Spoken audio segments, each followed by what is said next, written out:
शेखरपुर नाम का एक नगर था, जिस नगर में राजा कंस रहते थे।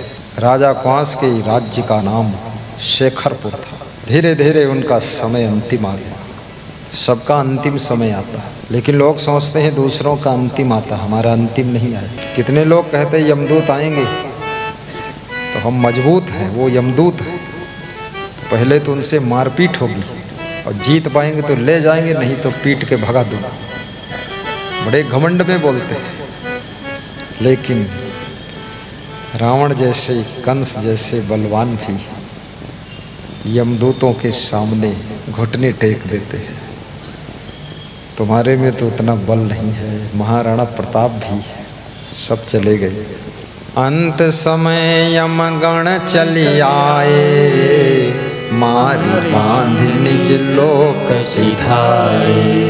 राजा कंस को मारकर बांधकर अंतिम समय में यमदूत लेकर निज लोक यानी यमलोक चले गए। इसलिए मरते समय बहुत तड़फते हैं लोग, क्योंकि पिटाई ज़्यादा हो रही है। ये अंदर का हाल है, आपको पता थोड़े। मुगदर चल रहे, तुमको दिख नहीं रहा। तुम कहते हो बप्पा काहे तड़फत हो, अंदर चोटाई चोटाई लगती है। बप्पा काहे तड़फत बहुत। इसलिए कर्म के दंड से छूटना है तो कर्म को शुद्ध कर लीजिए। कर्म करके तुम भूल सकते हो कि हमने कौन कर्म कब किया था, लेकिन आपका कर्म आपको भूलता नहीं। ट्रेन में एक अंधा भिखारी भीख मांग रहा था। कोई भीख देता था, कोई कहता था आगे बढ़ो, कोई बोलता था काम करो तब खाओ, कोई कुछ सुनाता था। तो ऊपर सीट पर एक आदमी बैठा था, उसको दया आ गई। उसने 100 का नोट निकाला और संधे भिखारी की भिक्षा पात्र में डालने के लिए हाथ बढ़ाया, लेकिन हाथ वहाँ पहुँचा नहीं। तो नीचे बर्थ पर बैठे हुए पैसेंजर से कहा, प्लीज़ लेकर भिक्षा पात्र में डाल दो। तो उसने 100 रुपये लेकर डाल दिया और भिखारी से कहा, बाबा 100 रुपये हैं, संभाल लेना। भिखारी प्रसन्न हो गया। अंधा था, उसे दिखता था नहीं। उसने कहा, जिसने मेरे भिक्षा पात्र में 100 रुपये डाले, हे परमात्मा, हे अल्लाह, उसको दुआ देना, आशीर्वाद देना, उसका घर फले फूले, उन्नति हो परिवार में। तीसरा व्यक्ति बैठा था, उसने कहा, अंधे बाबा, तेरे को दिखता नहीं है। नोट तो ऊपर बर्थ पर बैठे हुए पैसेंजर ने दिया है, डालने वाला तो नीचे है। ये दूसरा पैसेंजर है, इसका नोट थोड़े है जो खर्च हुआ है। ये आशीर्वाद दे रहा, कह रहा है कि जिसने नोट डाला उसको आशीर्वाद मिले। पैसा तो उसका खर्च हुआ, दान तो उसने किया, आशीर्वाद तो बीच वाले ने ले लिया। तो संधे भिखारी ने बहुत बड़ी बात कही है। उसने कहा, मैं अंधा हूँ, लेकिन मेरा आशीर्वाद अंधा नहीं है। वो सीधे वहीं जाएगा जिसकी जेब से नोट निकल कर आया। संसार में सब है। संसार बहुत बड़ा मार्केट है, संसार सागर है। चुनाव आपको करना है, संसार में क्या लेना है। चॉइस आपकी है। सारी जिंदगी चुनाव से भरी है। भक्ति करना है कि भोग करना, चोरी करना है कि दान करना है, दारू पीना है कि दूध पीना है, ये निर्णय फैसला आपका। और फैसला अगर गलत हो गया, जिंदगी की दिशा गलत हो जाती है। और जिनकी जिंदगी की दिशा गलत है, उनकी जिंदगी की दुर्दशा हो जाती है, दुर्दशा हो जाती है। सारी जिंदगी रोते रोते बीतती है। अंत समय यमगण चली आए, मारी बांधी निज लोक सिधाए। राजा कंस को यमदूतों ने मारा। पहले यमगण आए, फिर बांध लिया और फिर यमलोक ले गए। क्यों, ऐसा क्यों हुआ? तो क्या सब लोग मारे जाएंगे? सबको यमदूत बांध कर ले जाएंगे? इसमें बहुत लोग डर गए कि जिंदगी में कोई मारिश नहीं, बुढ़ापे में मरी हैं तो बहुत चोट लगी, और जो जिंदगी भर मार उखाई नहीं उनका चाहे जितना कूटे यमदूतन हाथ पिराई लगे हैं उनके दर्द ही नहीं हुई। और जो कभी नहीं मार खाया है उसकी चोट ज्यादा लगती है। मेरे साथ 2 विद्यार्थी पढ़ते थे, नाम नहीं लूंगा, हो सकता है इसमें आए भी हो। तो उनको मास्टर बहुत मारता था, प्राइवेट स्कूल था और मास्टर भी कम पढ़ा लिखा, वो भी 3rd डिवीजन वाला, तो खुद ही बहुत मारा गया होगा, बहुत कूटता था। शीशम की छड़ी काट कर जैसे भैंसा पीटे जाते ऐसे सब विद्यार्थियों की पिटाई होती थी। 2-4 बचते थे, उसमें हम बच जाते थे क्योंकि हम डर के मारे याद करके ले जाते थे, डर में याद करते थे। पूरा क्लास में रोवा धोई चालू। तो हमने कहा ये पढ़ाई का कौन मॉडल है? अगर इस पिटाई से लोग बहुत ऊंची शिक्षा प्राप्त कर लें तो सबसे पहले तो ये विद्यार्थी लोग जुट के मास्टर पीटे जो 400 रुपया महीना पढ़ावत है, ये खुद ही फेल है इंटरमीडिएट। तो मास्टर से हमने कहा ये बात, बोले तुम ना बोला करो, तुम्हारे तर्क के सामने हम हैरान हो जाते। तो हमने कहा तो पिटाई मत करो, इनको क्यों इतना पीटते हो? तो उन 2 बच्चों से मैंने पूछा, बहुत मारे जाते थे, हमने कहा तुमको इतनी मार पड़ती है, पढ़ते क्यों नहीं? तो बोले मार इससे ज़्यादा घर में पड़ती है। घर में हमारे जो पापा हैं, मम्मी हैं, वही इस मास्टर से कम दुष्ट नहीं है, वो बहुत मारा था। तो उसने कहा वहाँ मार खा के हम आते हैं, बिल्कुल ट्रेंड होकर, मजबूत होकर। ये चाहे जितना मारे, पढ़ी बनाई चाहे कुछ हो जाए। फिर मैं तो संत हो गया। तो वो रिक्शा चलाते हुए मिले, मेरी गाड़ी के पीछे दौड़ाया रिक्शा, बोले बाबा बाबा बाबा रुको। तो हमने कहा कौन दौड़ा रहा? रोका। अरे हमने कहा आप कहाँ? बोले रिक्शा चलाता। तो हमने कहा आपको मास्टर ने बहुत मारा, फिर भी पढ़ाई नहीं की, आप रिक्शा चलाते। बोले मार अब भी खा रहे हैं क्योंकि रिक्शा चलाता हूँ, यहूँ मारत लोग। पूरी जिंदगी मार खाया है, लेकिन बोले सुधरेंगे नहीं, सुधरेंगे नहीं। तो यमदूत, यमगण उसको मारते हैं और बांधते हैं। किसको? उसको। उसको किसको? राजा कंस को। राजा कंस ने क्या गलती किया आगे बताऊंगा, इतना जल्दी थोड़े बताऊंगा। अंत समय यमगण चली आए, मारी बांध निज लोक सिधाए। देखी भानुसुत लेखा लीन्हा, पुनि दूतन कह आए सुदीन्हा। देख भानुसुत, यमराज सूर्य पुत्र हैं इसलिए उनको भानुसुत लिखा गया। यमराज ने राजा कंस को देखा तो उनके कर्मों का लेखा जोखा निकलवाया।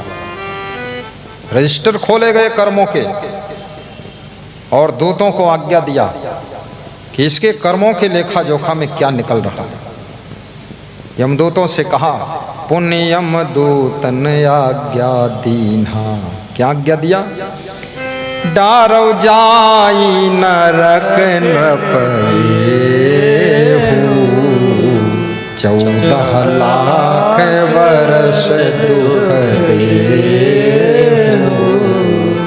अरे यमदूतों, इसके कर्मों के लेखा जोखा में इतना पाप निकला है, इसको नरक में जाकर डाल दो जहां इसके पितर डूबे हुए नरक में, और 14 लाख वर्ष तक इसको वहां दुख दीजिए नरक में, और मुगदरों से रोज मारिए। ये बहुत दुष्ट राजा है। राजा कंस रोने लगे कि जिंदगी भर हम राजा रहे, यहाँ हमरो बाजा बज गवा। हाँ, ये यहाँ चाहे जितनी रोब लगा लो, लेकिन कर्मों का जो खाता खुलता है ना, वहां कोई उपाय नहीं है। डरो जाए नरक नृपये हो, 14 लाख वर्ष दुख देहु। आयस पाए नरक ढिग लाए, पीब रक्त जामे क्रमि छाए। यमराज की आज्ञा को पाकर के यमदूत राजा कंस की आत्मा को नरक के पास में लेकर के पहुंचे। जब नरक को देखा, उसमें पीप भरा था, खून भरा था, सड़ा हुआ मवाद, गंदगी, कीड़े मकोड़े, सब दुर्गंध मची थी।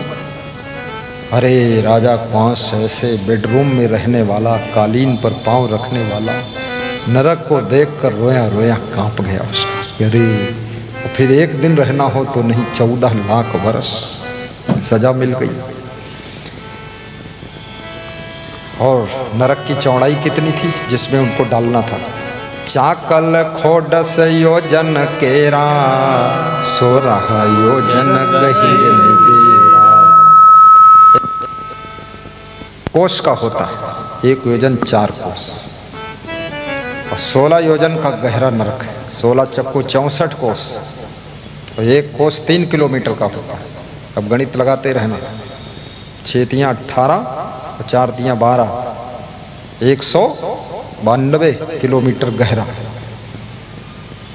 और चाकल खोडस योजन केरा, और 16 योजन चौड़ा था। परे जीव बूढ़ई उतराही, ये कौपल सुपास जहाँ नाही। उसमें लाखों जीव पड़े हुए डूब रहे थे, उतराते थे, रोते थे, चिल्लाते थे। उस नरक में एक क्षण भी शांति नहीं थी, चैन नहीं थी। देखिए नरक का दृश्य टीवी स्क्रीन में दिखाई दे रहा था। यही हाल हुई, आँखी फोड़ी जही हुआ। अभी सुधर जाओ, आँखी सुधारो, जो आँखी इधर उधर चकमकावत हो बहुत सावधान, दिमाग खराब ना हो, बहुत मामला खतरनाक है। तरे कीट तन करें बेहाला, जा रही मध्य अग्नि की ज्वाला। जब नरक के नीचे वो जीव जाता है तो कीड़े खूब काटते हैं, और जब बीच में आता है तो आग की ज्वाला में जलता है। ऊपर यमगण मारहि नाना, देखि त्रास नृप पास डराना। और जब ऊपर आता है निकलकर, तो यमगण जो है ऊपर से मुगदर मारते हैं, तरह तरह से मारते, लाठी मार देते, भाली मार देते, डंडा मार देते, बांस मार देते। ये सब कष्ट देख करके राजा कंस डर गया। अब उपाय भी कोई नहीं, क्योंकि नरक किनारे पहुंच चुके। लेकिन देखिए बहुत बड़ी बात है। ताही नरक मांझ नृप केरे, पूरी खा रहे। उसी नरक में राजा कंस के पुरखे भी 21 पीढ़ी के पुरखा वह पड़े रहे सब, वो भी सब दुखी थे। भोपहि लखी रोदन 3 ठाना, सुनि मही बयस बचन बखाना। राजा कंस को देख करके पुरखे रोने लगे। तो राजा कंस ने पूछा कि हमको देखकर आप लोग क्यों रोने लगे ज्यादा? तो उन्होंने कहा कि तेरे को पता नहीं है, हम तुम्हारे पूर्वज हैं, पितर हैं। तो बोले तुम्हारी ही आशा थी कि तुम भक्ति करोगे, कुछ पुण्य करोगे, तो तुम्हारे पुण्य से हम भी नरक से निकल जाएंगे।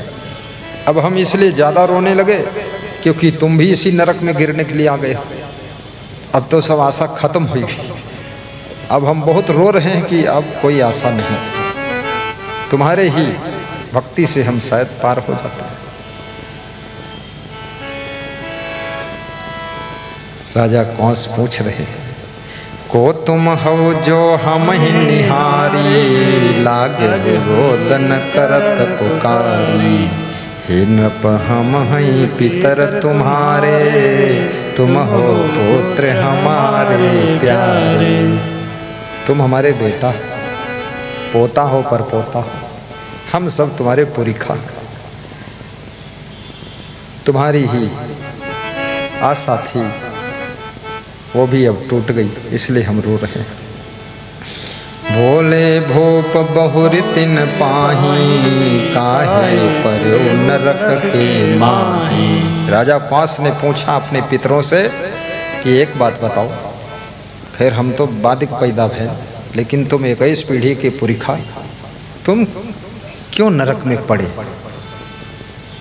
हमने नरक में तो डाला नहीं, और फिर हमारी आशा करते हो कि ये कुछ भक्ति मुक्ति करी तो हम पार हो जाएंगे, लेकिन तुम पड़े हो क्यों? ये तर्क किया उसने कि तुम दान कबहु नहीं कीन्हा, कि तुम विप्रन का दुख दीन्हा, कि संत ही बोले हो कटुबानी, बोले बहुरि पितर सुत जानी। क्या आपने कभी दान नहीं किया, या आपने ब्राह्मणों को बहुत दुख दिया, या आपने संतों को कठोर बात बोली? कौन सा कारण रहा पितरों, बताइए, जिससे तुम नरक में पड़े? दीन पुत्र सैयादिक दाना, गजरथ बाज पाल की नाना, पूजे देव विपुल बहु भांति, विप्र जमाए दिन अरुराती।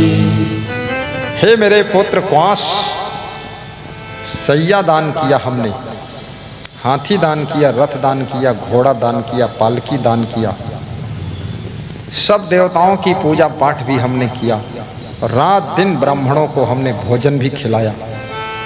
बोले अरे फिर भी नरक में? अरे बोले सुन तो लो पूरा, आगे हुआ क्या? ये सब कीन द्रव्य पर आनी, ताते भई पुण्य की हानि। ये सब हमने किया, लेकिन जनता के धन से किया, क्योंकि हम राजा थे। हमने अपनी कमाई से कुछ नहीं किया, जनता पर टैक्स लगाता था, पैसा इकट्ठा करता था, और वही सब दान करता था। नाम मेरा होता था और दान जनता का होता था, तो पुण्य जनता को चला गया, हम खाली हाथ हो गए। इसलिए सरकार जो जनता को देती है उसको क्या कहते हैं? अनुदान। वो अनुदान है,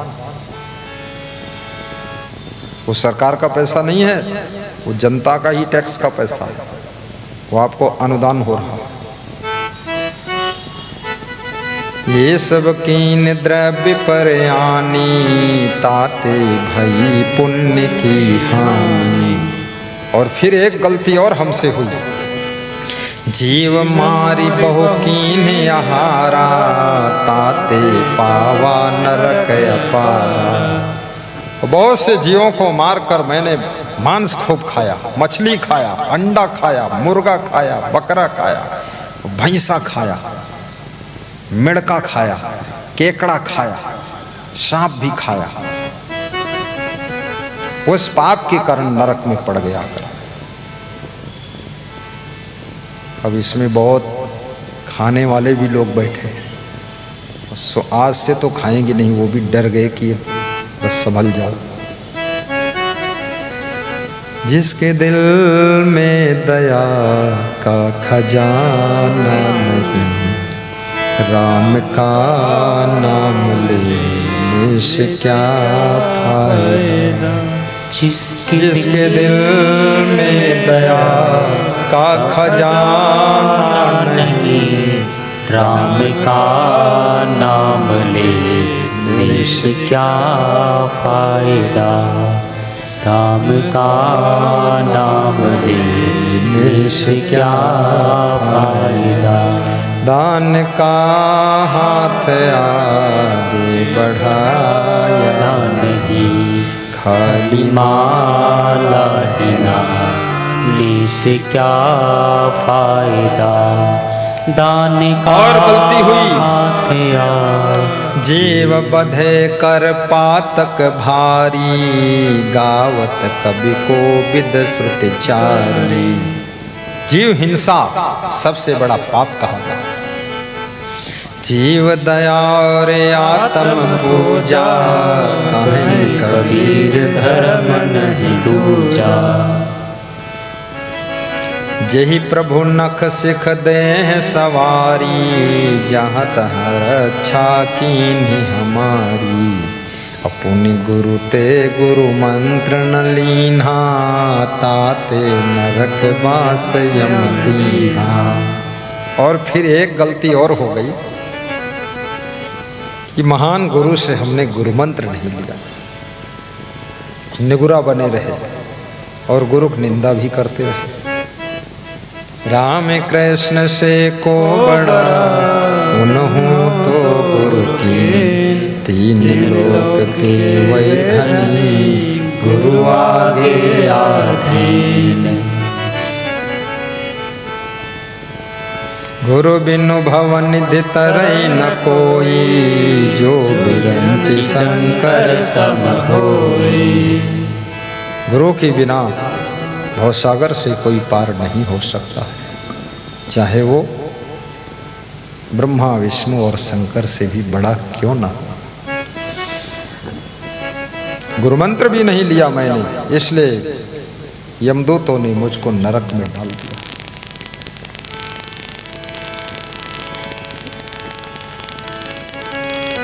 अब लग रही तुम्हारी आशा, कब तो हुई है हरि के दासा। अब तक तुम्हारी आशा थी कि हमारे घर में जो राजा कंस है, ये गुरु की भक्ति करेगा, गुरु मंत्र लेगा, भगवान को भजेगा, कुछ पवित्र पुण्य करेगा, शाकाहारी बनेगा, दयालु बनेगा, तो उसके पुण्य से हम नरक से निकल जाएंगे। तुम्हारी आशा थी, लेकिन अब लग रही तुम्हारी आशा, कब हो है हरि के दासा। तब हमार होई निस्तारा, बस बजाई सुरलोक मझारा। बस बजाई सुरलोक मझारा। आशा थी कि मेरा बच्चा राजा कंस भक्ति करेगा तो मुझे देवताओं के लोक में निवास मिलेगा, स्वर्ग में निवास मिलेगा, नरक से छूट जाऊंगा। लेकिन बेटा कहा नृप, सो तुम हो हरि भक्ति न कीन्हो, आई नरक महापासा लीन्हो। दुख इस बात का है, तुमने भी हरि भक्ति नहीं किया, गुरु भक्ति नहीं किया, गुरु मंत्र नहीं लिया, शाकाहारी नहीं बने, और तुम भी नरक में आकर के गिरने के लिए आ गए हो। इसलिए मैं रो रहा हूं।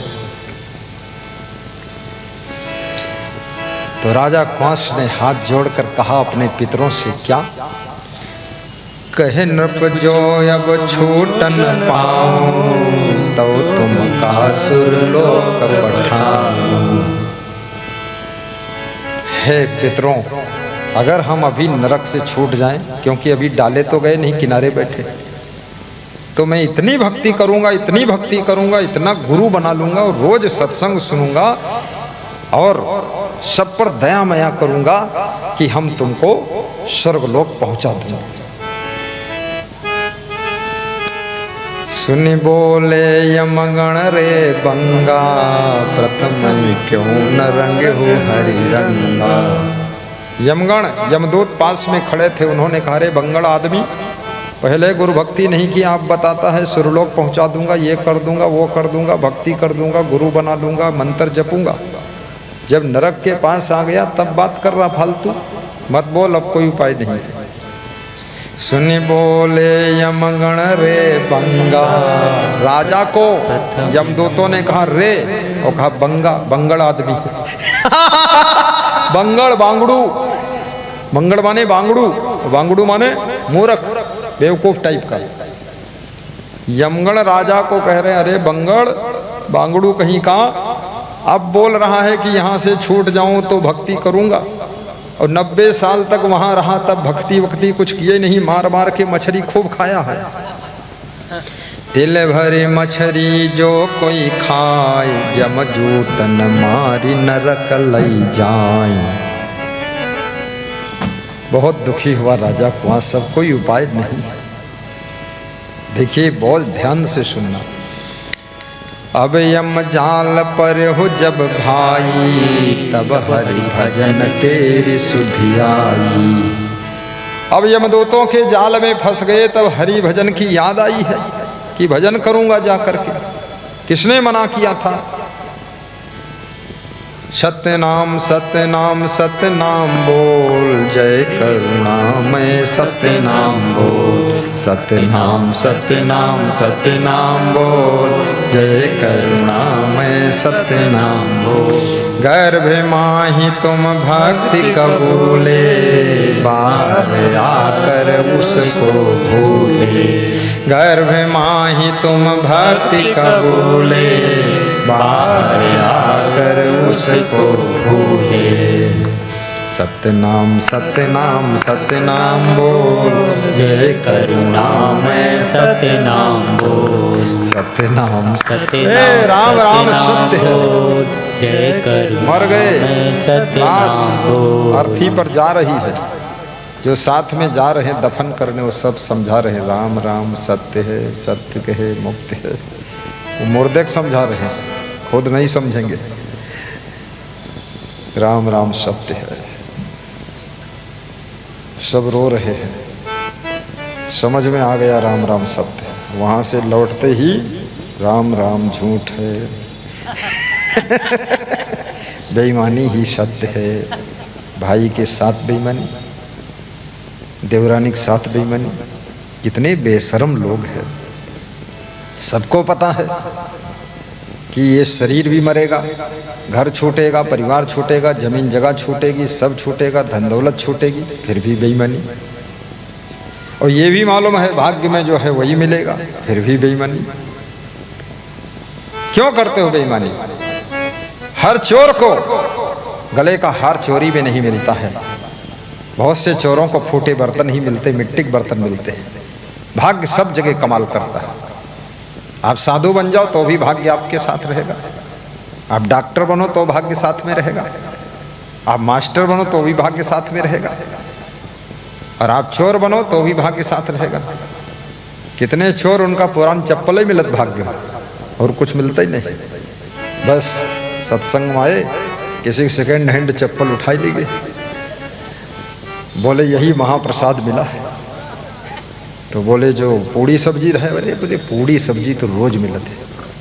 300-400 के चप्पल मिल गए, 6 महीना काम चली। तले कोई और महात्मा इबे करी लखीमपुर इसने को महाप्रसाद ढूंढत है।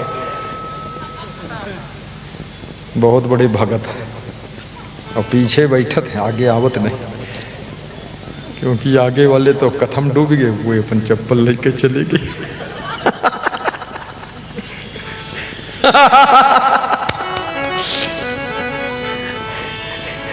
महात्मा खुश है, वो इसलिए खुश हो भुक्त भोगी। ये जितने महात्मा हैं, ये आधे महात्मा नंगे पहुंचे। हमने पूछा तुमको चप्पल मिले थे तो कहीं 2 दिन चले, तीसरे दिन कोई ले गया। तो हमने कहा फिर दे दो। तो वो मैं कुछ न कुछ नंगन चप्पल रहा था, क्योंकि चप्पल बचावे की यहाँ सेवा करे। और संत का चप्पल मिल जाए, भाई संत का पहना हुआ चप्पल, इससे बड़ा प्रसाद क्या हो सकता। बहुत लोग विचित्र है। जो कुछ लिखा ललाट में सो होए परिणाम, चाहे परे घर रंग के, चाहे महीपति धाम। चाहे राजा के घर पैदा हो जाओ और चाहे गरीब के घर पैदा हो जाओ, अगर भाग्य प्रबल है गरीब के घर में जन्म होगा और गरीब के घर में शादी होगी, लेकिन वो लक्ष्मी का अवतार, देवी स्वरूपा नारी, वहां भी भाग्य उसका चमत्कार करेगा। वो गरीब नहीं रहेगी। आप देख लीजिए, माननीय नरेंद्र मोदी प्रधानमंत्री, गरीब के घर जन्म हुआ, 17 फीट चौड़ा और 60-70 फीट लंबा मकान था। उसमें 6 भाई पैदा हुए। एक भाई माँ मजदूरी करके सबको खिलाती थी। आज वो प्रधानमंत्री है। आज वो देश को मजबूत कर रहा है। देशवासी कहते हैं यार क्या प्रधानमंत्री, सोचिए। और उसकी माँ भी बहुत खुश होती थी और माँ का दर्शन करने वो जाते थे और फोटो खिंचा कर डालते थे। दूसरे नेताओं को जलन होती थी कि अपने माँ का फोटो खींचे क्यों डालते हो, क्यों दिखाते हो। माँ के पांव छूते इसमें वोट की राजनीति करते हो। लगता है दूसरे नेताओं की माँ है ही नहीं। तुमको कौन मना की है अपनी माँ के पैर छूकर फोटो न डालो। अरे तुम गांव भर की माँ के पांव छू लो, लेकिन तुम माँ का तो पहले न मत डरे हो। कोट पेट को चूरन बना दे हो और दूसरा कोई माँ के पांव छुअत तो तुम्हें जलन होते।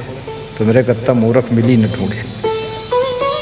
प्रधानमंत्री जब अपनी माँ के पैर छूता है, पिता के पैर छूता है, पूरे देश की करोड़ों जनसंख्या को संदेश मिल जाता है कि माँ का स्थान प्रधानमंत्री से भी बड़ा होता है। बोलिए सद्गुरु भगवान की जय। भगवान से भी बड़ा माँ का स्थान होता है, जिसमें राम कौशल्या को प्रणाम करते हैं, कैकेयी को प्रणाम करते हैं, सुमित्रा को प्रणाम करते हैं, महाराजा दशरथ के चरणों में नमन करते हैं और गुरु वशिष्ठ को नमन करते हैं। तब पता चलता है कि भगवान से भी बड़ा स्थान माँ बाप का भी है और गुरु का भी बड़ा स्थान होता है। इसलिए मैं तो चाहता हूं जितने लोग बड़े बन जाते हैं, धन में बड़े बने चाहे पद में बड़े हो जाए, उनको सबको माँ के पैर छूकर फोटो डालना चाहिए। माँ के पैर धोते हुए फोटो खींचना, लेकिन कभी पैर धोई न हुई तब तो ही अपन पाँव तो धोवत नहीं। बंगड़ बने घूम रहे। कभी पिता के पैर छुए हो तब तो। बहुत से पिता और माँ तरस गए कि मेरा बेटा कभी मेरे पैर तो छू जाए। मैं राजस्थान में गया था, जिला कोटा में, गांव का नाम नहीं लूंगा क्योंकि वे लोग भी सुनते हैं सत्संग। तो पधरौनी गया था। पधरौनी का मतलब जिसके यहाँ 1 घंटे के लिए जाता हूँ उसे पधरौनी कहते हैं। जिसके यहाँ 3 घंटे के लिए जाता हूँ वो सुपर पधरौनी। जिसके यहाँ 3 दिन के लिए 2 दिन के लिए जाता हूँ उसे सुखद सत्संग समागम कहते हैं। जैसे डॉक्टर मनोज के यहाँ 3 दिन, ये सुखद सत्संग समागम। ये पधरौनी नहीं, यहाँ तो पधार गए तो हट ही नहीं रहे, 3 दिन पधारे रहेंगे। महापधरौनी। तो मैंने उस घर के माता पिता से पूछा कि सब कुशल मंगल है। बोले सब कुशल मंगल है, लेकिन लड़का बहुत अकड़ू है। हमने कहा अकड़ू? किससे अकड़ू है? बोले हमें से अकड़ू है। लेकिन माँ से? बोले इनसे तो डबल अकड़ू है। तो हमने कहा गाँव में कहीं वह लीला है, सब जगह ऐंठत बहुत है। तो हमने कहा ऐंठत बहुत, क्या मतलब, कहना क्या चाहते हैं? बोले जब से बड़ा हुआ है तब से पाँव कबहू छुईबे नहीं करी से। बहुत समझाया हूँ, किसी को नमस्कार नहीं करता, हाथ नहीं जोड़ता। हमने कहा है कहाँ? बोले आप अंदर आए हैं तो दुआरे खड़ा। तो हमने कहा बुलाओ। बुलवाई, बैठाया, मैंने उसको समझाया। तो माता पिता के पाँव छुआ तो माता पिता की आंखों में आंसू आ गए। बोले आपने इसको झुका दिया। खुशी के आंसू हैं कि मेरा बेटा 25 साल का हो गया, कभी पाँव नहीं छुआ था। ये रावण पैदा हो गया, क्या करें? हमने कहा अच्छा है रावण की अम्मा हो तुम, और का कोई कम बात थोड़े, बढ़िया। मैं मजेदार बात करता रहता हूँ हमेशा, हंसी वाली। ऐसा घुमा के बोला। लेकिन उस लड़के के पसीना आ गया, डूब गया पसीना, दिसंबर के महीने में पसीना। तो जब हम सत्संग सुनाने लगे तो चुप्पे से खिसक के बाहर गवा, पसीना पहुंचिस जाए। फिर मैं वहां से विदा हुआ तो उससे पूछा मैंने, अच्छा लगा? कहीं पसीना निकाल दे, अच्छा लगा पूछा तो हमने कहा कैसे पसीना निकला? कहीं पाँव छुआए दे हो। हम कभू छुईत नहीं पाँव कोई, हम किन कोई तकलीफ है, कहीं तकलीफ हम है जानित का भवा अंदर। इतना चोट लगी है हमारे स्वाभिमान को। हमने कहा बेटा, प्रातःकाल उठ कई रघुनाथा, माता पिता गुरु नावहि माथा। होली दिवाली में गाँव में बच्चे गांव की माताओं बहनों के पैर छूने जाते हैं, सब माताएं बहनें आशीर्वाद देती हैं। हमारे बचपन में भी पैर छूने की परंपरा थी, तो हम लोग जाते थे, सबका आशीर्वाद लेते थे। उसके बाद संत बने, तो हमारे आश्रम में जितने संत थे, चाहे वो साधारण हो, चाहे बड़ा हो, छोटा हो, जो भी हो, मैं सबके पांव छूता था। हमसे मतलब ही नहीं तुम बड़े संत हो कि छोटे संत हो, सबके छूते थे। तो गांव भर की स्त्रियों का आशीर्वाद मिला और आश्रम भर के साधुओं का आशीर्वाद मिला, तो हम टॉप क्लास के संत हो गए सबके आशीर्वाद से। जो पैर छू लेता है, याद रखना, वो बहुत ऊंचाई पर जाता है। सबका आशीर्वाद लीजिए, नम्रता रखिए, सरलता रखिए, अपने सास ससुर के भी पैर छू लीजिए।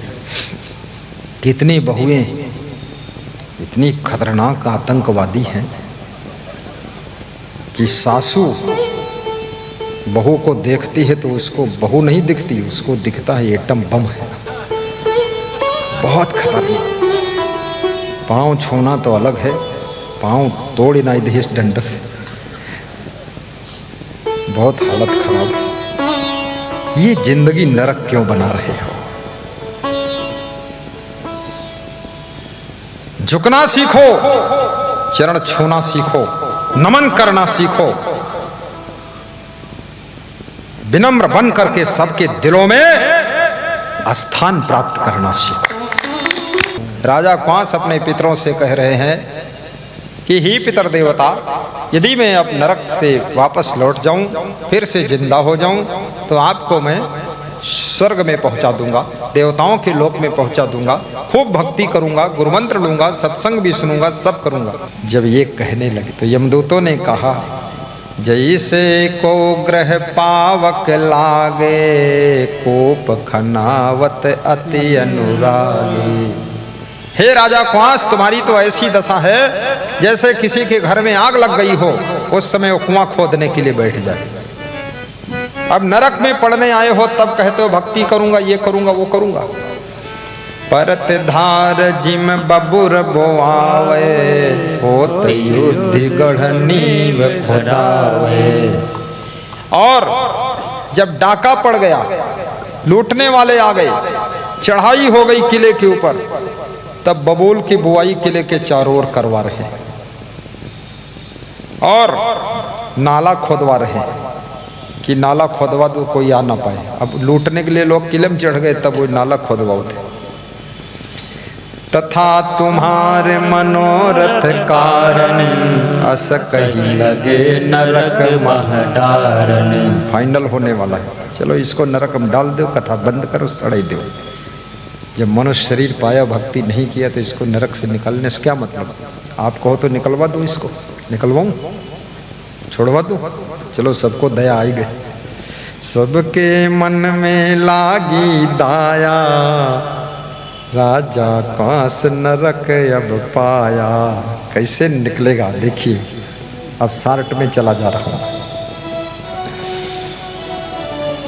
जब नरक में डालने के लिए यमदूत हाथों से उठा लेते, उसी समय एक घटना घट जाती है। क्या घटना घटी? तेहि अवसर एक हरिजन आए, तिन्हि देख यम के गण धाये। नरक में डालने जा रहे थे राजा कुंवास को यमदूत। उसी समय एक संत आ गया, महान संत यमलोक पहुंचा यमराज के दरबार में। तो जब उस संत को देखा तो राजा कुंवास को छोड़ दिया यमदूतों ने, वहीं किनारे डाल दिया, बिठा दिया बाहर ही जहां खड़ा था वो, और सब दौड़ गए वो संत की सेवा में, सेवा करने लगे। देखी कृतांत उठे हर साई, करी दंडवत लीन उरलाई। कृतांत माने यमराज।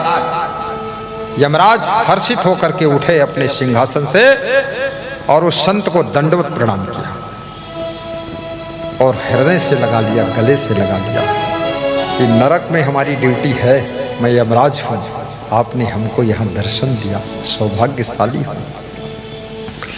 पद सिर नाई कीन अति आदर, लाए वयो सुत ढिग सादर। और यमदूतों ने चरणों में सिर नवाया, नमन किया, वंदन किया। कनक सिंहासन आसन दीन्हा, पद पखारी पादोदक लीन्हा। सोने के सिंहासन पर महान संत को बिठा करके, चरण पखार करके, चरणामृत पान करके, धूप दीप आरती करके, धूप दीप करी दो कर जोरी, लागे स्तुति करन बहोरी। देखी प्रभाव नृपहु ढिग आवा, राम भक्त सो बिनती लावा। राजा कुंवास ने देखा कोई ऐसी महाशक्ति आई हुई है जिसकी सेवा पूजा आरती बंदन चरण पखारन यमराज भी कर रहे हैं, यमदूत भी कर रहे हैं, तो इसका मतलब मैं यहाँ क्यों खड़ा रहा। बुद्धिमान तो था वो राजा कुंवास। वहाँ से उठकर तुरंत पहुँचा जा करके उसी आरती पूजा में हाथ जोड़कर खड़ा हो गया और गाने लगा, आरती हो गुरु आरती हो, आरती हो गुरु आरती हो, आरती गरीब निवाज साहिब आरती हो, आरती नारद जी महाराज साहिब आरती। आरती करने लगा राजा कुंवास, उसी में शामिल हो गया। जब शामिल हुआ संत लोग हंसते हैं कि नई आरती वह हम बनाए, जोड़ देते गुरु जी। जोड़ दूंगा बिल्कुल, अब हमको भोजन बनाना हो तो नवा नवा आइटम बनाई, हम गबड़ दो सब कुछ नवा बन जाए, नया खोज करना चाहिए। तो हाथ जोड़कर राजा कुंवास जब वंदना करने लगा तो, और वो संत कोई और नहीं था, वो संत का नाम था नारद भगवान पहुंचे थे साक्षात। नारद जी को देख करके राजा कुंवास क्या कह रहा है, नमो नमो तुम पतितन तारन, नमो नमो प्रभु विपत्ति निवारन। यमराज भी कहते हैं आपको नमस्कार है, पतितों को तारने वाले हो, विपत्ति से पार करने वाले हो। नमो नमो तुम पर उपकारी, मोह नरक ते ले बारी। राजा कुंवास बोला आप संत हैं, परोपकारी हैं, आप हमको नरक से उबार लो। तो नारद ने देखा ये राजा को तो वहां मिल चुका हूं मृतलोक में, ये यहाँ कैसे खड़ा है। नारद मुस्कराने लगे कि कुंवास जी यहाँ कैसे आए। बोले अरे भक्ति नहीं किया तो नरक में गिरने आए हैं, वो तो आप आ गए तो बच गए, थोड़ा करो कृपा प्रभु। नारद जी को दया लग गई, जैसे आपको दया आई है या तो क्या किया, सुनती सुन बिनती ए संत दयाला, रवि सुत ते बोले तत्काला। नारद ने राजा कुंवास की विनती को सुन करके उनको दया आ गई और यमराज से बोले तुरंत, अर्जेंट बोल दिया क्या, या को छाण फांसते दीजे, इतना कहा हमारा कीजिए। राजा कुंवास की आत्मा को काल फांस से छोड़ दीजिए, इतना कहना मेरा मान लीजिए। अब यमराज भी सोच में पड़ गए क्या करूं, जिनकी पूजा कर रहा हूं उनकी आज्ञा हो गई, अब छोड़ना ही पड़ेगा। करहि जाई हरि भक्ति नरेशा, मिटहि जाहि ते सकल कलेशा।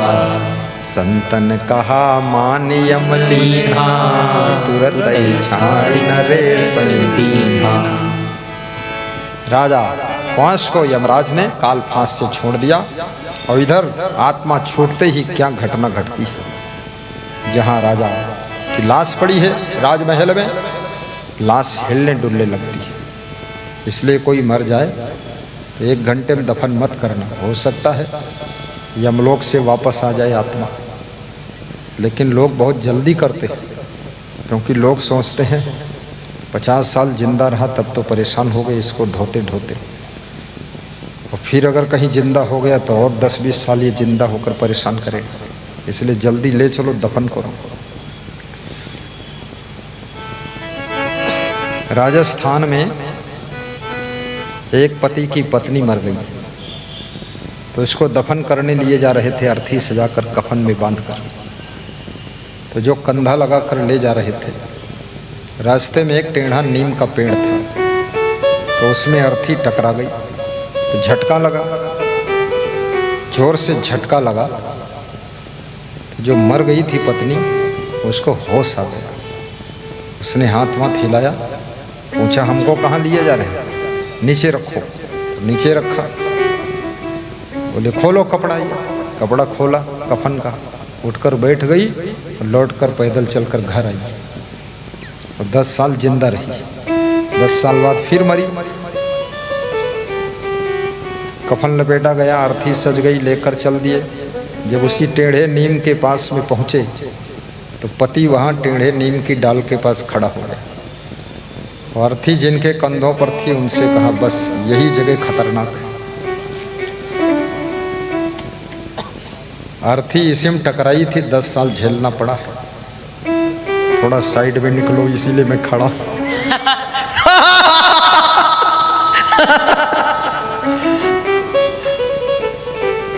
ये हाल है रिश्तों का,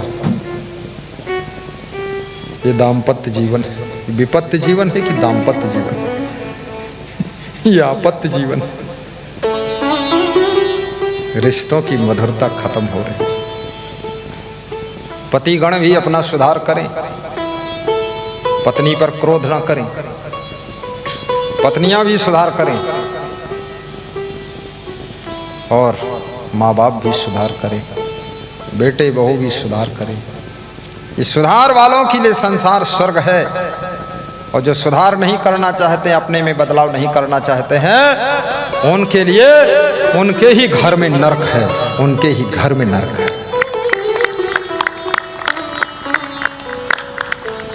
अत्यंत कोपः कटुका च वाणी, दरिद्रता च स्वजनेषु बलैः।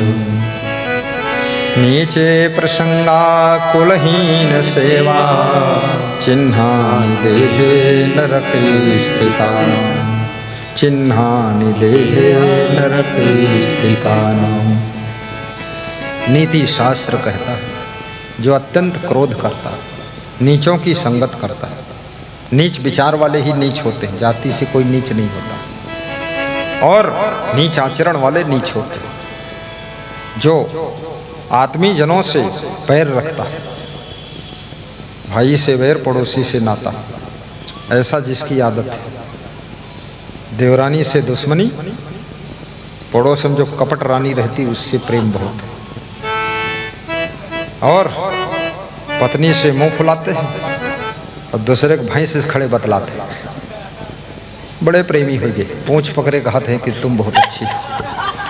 अरे पागल बंगड़ कहीं का, इससे अच्छी तेरी पत्नी है, उससे इतना प्रेम करते तो स्वर्ग हो जाता घर।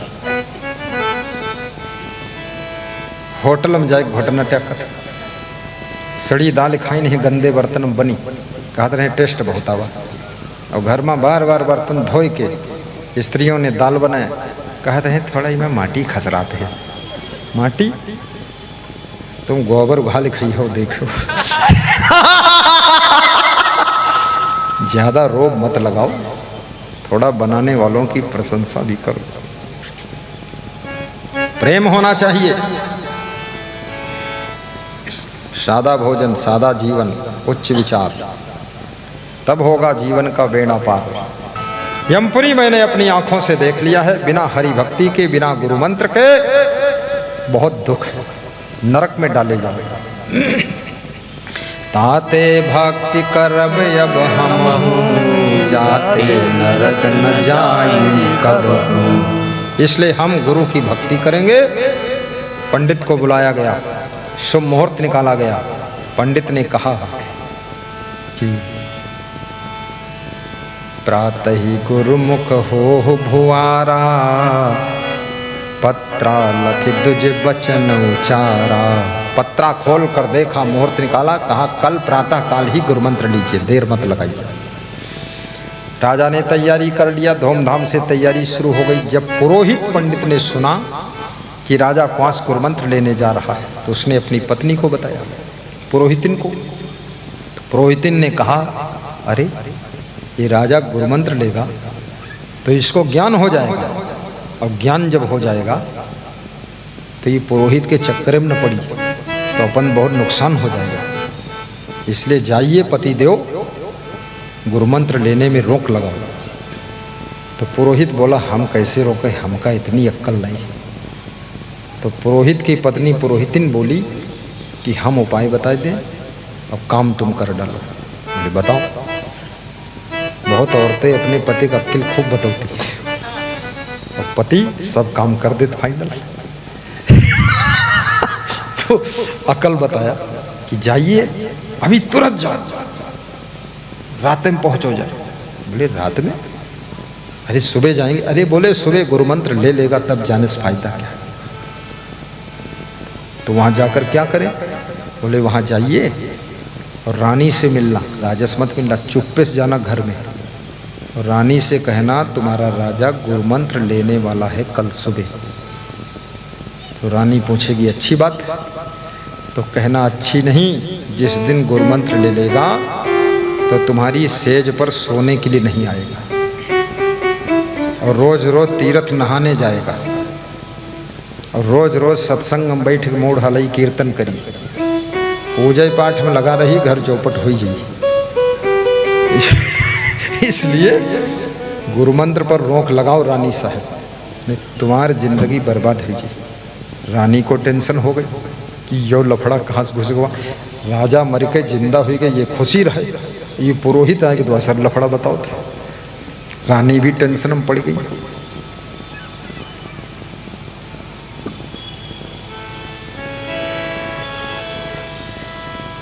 रानी ने कहा कि क्या करूं फिर पुरोहित बाबा? बोले एक काम करो, 16 श्रृंगार करो और अपने रनिवास में रहो, और राजा आएगा, क्योंकि दरबार में सबको मिल रहा है, मरकर जिंदा हुआ, लैग उस भेंट कर रहा देर माई, तो उसको हंस करके मुस्कुरा करके रिझाना, और जब खुश हो जाए, जब राजा खुश हो जाए तो तुम उदास हो जाना। जब तुम उदास होगी तो पूछेगा कि हम मर के जिंदा हो गए, तुम क्यों उदास हो? तब कह देना कि तुम परलोक से वापस लौट के आए, बड़ी खुशी हुई, लेकिन इस खुशी में हमें क्या मिला? तो राजा पूछेगा तुम जो मांगो वो मिलेगा। तब तुम उसे त्रिवाचा करा लेना कि जो मैं मांगूंगी मिलेगा। तो 3 बार जब कह दे हाँ मिलेगा मिलेगा मिलेगा, तो तुम यही मांग लेना कि गुरु मंत्र मत लो, बस यही दे दो। रानी ने कहा ठीक है। लेकर लता पत्रा और पुरोहित वहां से विदा हुआ, अपने घर पहुंचा। रात भर नींद नहीं आई उसको कि ये काम हल होई कि न हो। राजा जब आया दरबार से, रानी 16 श्रृंगार करके राजा को मोहित करती है, फिर उदास हो जाती। राजा पूछता है खुशी होना चाहिए क्योंकि हम परलोक से वापस लौट कर आए, मर कर जिंदा हो गए। बोले जिंदा हुए लेकिन हमको क्या मिला? आप हमें तो कुछ इनाम दो। बोले जो मांगो सो लो। बोले 3 बार कहो, देंगे देंगे देंगे। बोले देंगे देंगे देंगे। बोले तो बस ठीक है, मैं यही मांगती हूँ, वचन दे दो कि गुरु मंत्र नहीं लूंगा। राजा को टेंशन हो गई, ये लफड़ा कहाँ से फंस गया, क्योंकि पुरखों की दशा देख कर आया हूँ और ये फिर वही बात आ गई।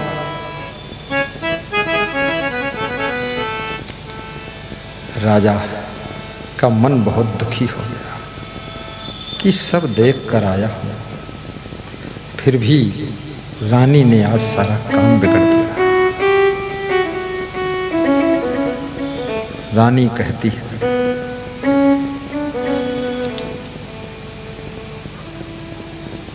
बस आप 3 बार वचन हार गए। राजा हरिश्चंद्र ने वचन जो दिया था पूरा किया। राजा दशरथ ने अपना वचन पूरा करने के लिए मृत्यु को प्राप्त हो गए, और आप वचन से डिगना नहीं, सोच में मत पड़ो। तो राजा थोड़ी देर सोचता है, चिंता करता है, दुखी होता है, उसके बाद कहता है, चलो मैं वचन हार गया हूं तो अब गुरुमंत्र नहीं लूंगा। गुरुमंत्र नहीं लिया। अब गुरुमंत्र लेने का विचार बनाया था तो पुरखे सब नरक से निकालकर नरक के किनारे तट पर बिठा दिए गए थे पितर लोग, और फिर विचार बदल गया तो पुरखे फिर से नरक में डाल दिए गए। उसी नरक के किनारे नारद जी निकले तो नारद जी ने देखा तो बहुत रो रहे लोग नारद को देखकर। नारद ने पूछा, मुझे देखकर इतना क्यों रोते हो? बोले, मेरा बेटा आपने ही यहाँ नरक से छुड़ाया था, भक्ति करने का संकल्प लेकर गया था, फिर भक्ति उसने छोड़ दिया, किसी ने बहका दिया उसको। तो आप कृपा करके जाओ, मेरे बेटे को समझाओ और गुरुमंत्र दे दो, भक्ति में लगा दो, भजन करने लग जाए तो हम नरक से पार हो जाए। इसलिए आपको देखकर हम रो रहे। नारद जी ने कहा, मेरी बात वो नहीं मानेगा। बोले, जब बात ना माने तो उसको एक प्रमाण दिखा देना, कह देना आपके पितरों ने भेजा है। तो भी नहीं मानेगा तो कह देना आंगन में 7 गगरा सोने से भरे हुए गड़े हैं, वो खोद कर उसको दिखा देना, तब मान लेगा कि बात पक्की है। बोले ठीक है। नारद जी वहाँ से आए, और नारद जी जब आए राजा कंस को समझाया तो राजा कंस बोला कि मैं नहीं मानता हूं कि आप मेरे पितरों से मिलकर आए, विश्वास नहीं। नारद जी हंसने लगे कि नरक में पड़ने जा रहे थे तुम, हम ही ने छोड़ाया था, गुरुमंत्र तुम्हें लेना पड़ेगा। विश्वास नहीं है तो आंगन खोद कर देखो, यहाँ 7 गगरा सोना गड़ा हुआ। आंगन खोद कर देखा, 7 गगरा सोना निकला। विश्वास हो गया मेरे पितरों ने भेजा, वो सब नरक में सड़ रहा। राजा कंस ने फिर ऐलान कर दिया, मैं गुरुमंत्र लूंगा। फिर जब ऐलान कर दिया, तैयारियां शुरू हो गई गुरुमंत्र की। नारद जी ने कहा, अकेले गुरुमंत्र नहीं लिया जाता है, धर्म पत्नी के साथ में गुरुमंत्र लेना चाहिए। राजा कंस ने कहा, धर्म पत्नी ने ही तो बाधा डाला था, हम उससे नहीं पूछेंगे। बोले, ऐसा नहीं है, जाइए पूछ लीजिए और उसको भी बुला लाइए, वो भी गुरुमंत्र ले लेगी।